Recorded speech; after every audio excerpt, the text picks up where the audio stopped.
Hey fam, it's Rachel. So right now I'm getting a head start on cleaning for Passover, and this is symbolic of a human being searching themselves for sin.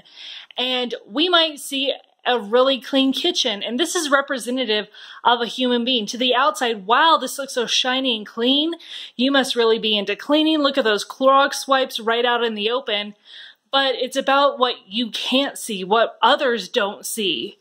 But remember, God can see the things humans can't.